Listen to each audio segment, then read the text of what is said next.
Hello, my name is Rich Howard, owner of Architectural Builders Supply, and this video is to bring you a closer look at the Hager number 1752 4x4 US3 bright brass single acting spring hinge, full mortise, residential weight, steel based hinge. Let's go over what all that means. First of all, the 1752 is the model number of this hinge. And the 1752 is going to infer the location of the screw holes, its pattern of the holes for the screws, the fact that it's got a 5/8 radius, the fact that it is residential weight in the thickness, okay, and is a spring hinge. There is a link below this video to a document called Template. And the template is handy because it will allow you to review the 1752 hinge for the location of the screw holes, but also it will allow you to see how the part number changes when the hinge itself changes in regards to the corner treatment. So the 1750 version of this is where you have square corners. The 51 is where you have 1/4 inch radius. The 52 being 5/8 radius on all the four corners. Then the 1754 is where that one leaf is 5/8 radius and the other leaf would be square.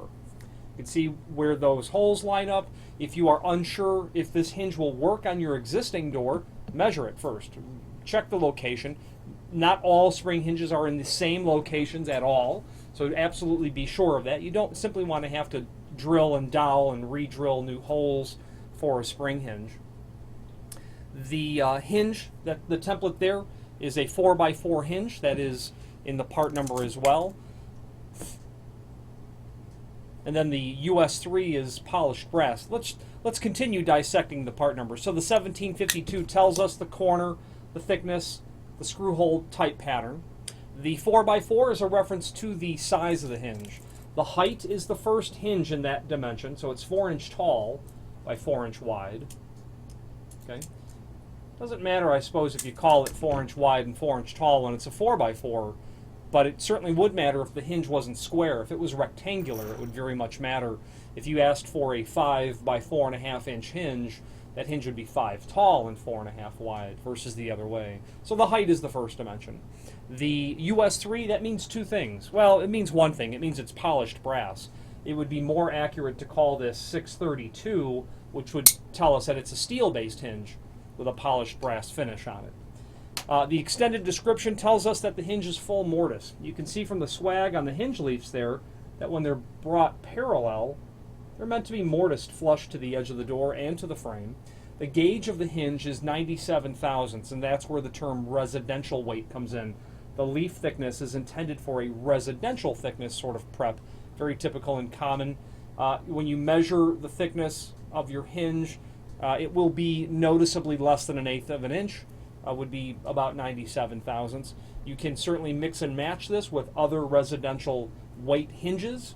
You might be doing a door and you really only need 1 or 2 spring hinges. So as long as the leaf thickness is close to this, plus or minus 20 thousandths of an inch or something like that, you will have no problem mixing and matching this on a single door that has spring and non-spring hinges, because you won't be corrupting the vertical axis of pivoting so long as the leaf thickness is going to be compatible. 5/8 radius corners, okay? It's the larger of the two radiuses.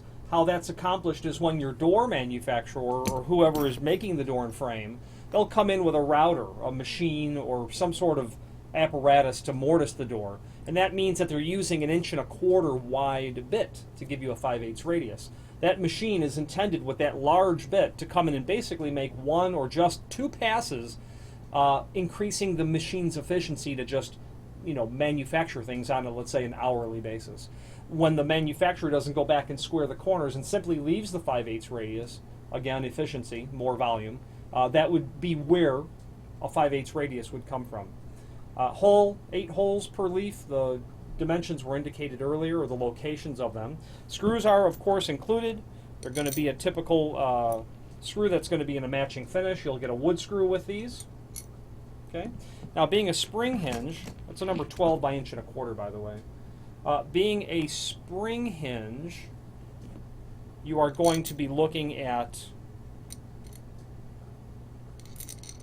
having a tension rod and a tension pin to set the tension on the hinge. So the tension, well, the tension rod, it's an Allen wrench really, that'll insert into the top or the tension collar of the hinge, and when you turn that clockwise, you reveal new additional holes. You can turn it either way, but clockwise is the demonstration that we're doing it, and turning it clockwise is the way to do this.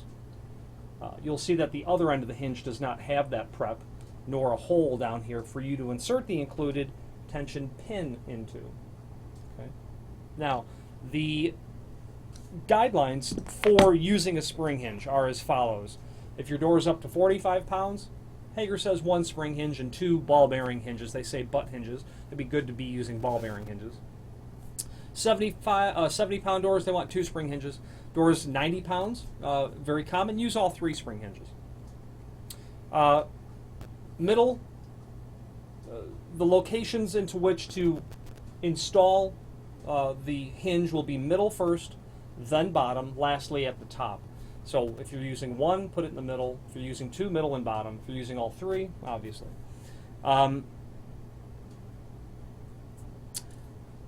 Regarding the quantity of spring hinges used, now I'm a fan of all spring hinges or more spring hinges than necessary. And the reasoning is not because I'm a distributor of spring hinges as much as I have found in my years of selling spring hinges, troubleshooting, setting, installing, changing the tension on. I have found that you get a greater amount of predictable, reliable closing action of the door when you've got more springs sharing the job. So setting the tension on the hinge allows you to keep stored energy in that spring. So I liken more spring hinges on a door to a tugboat. They don't go very fast, but they can pull a lot of weight. The more spring hinges, the more torque, so to speak, or stored energy you'll have. The practical application is this.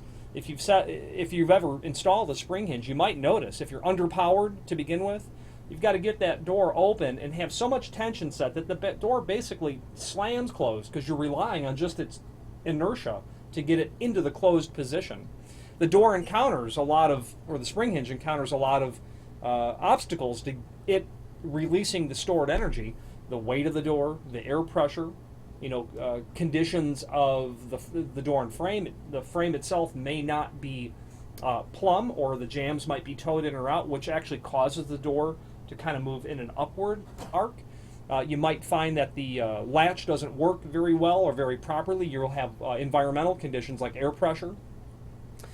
Sometimes you've got to set the spring hinge so high just to get it closed, and if it slams, it may not latch at all. More spring hinges allows you to set more tension so that at that crucial last, 15 degrees of the closing cycle, there's enough stored energy or torque just to get the door to close and latch. And that's the key, and that's where more spring hinges come in. If you've got a hollow core door and all you really want to do is to have the door kind of in the closed position, because you don't heat that room, or you don't need to heat it as much as you do the rest of the house, one spring hinge is going to solve that very easily. If it's a door that is on a 3-flat and you've got an electric strike and an intercom system, that door needs to be latched all the time. Spring hinges, in my opinion, are not the ideal way to control a door. A hydraulic item like a door closer, either surface, overhead, concealed, floor closers. Hydraulic control allows control over the door, whereas spring hinges don't allow control. They just will get the door from open to closed.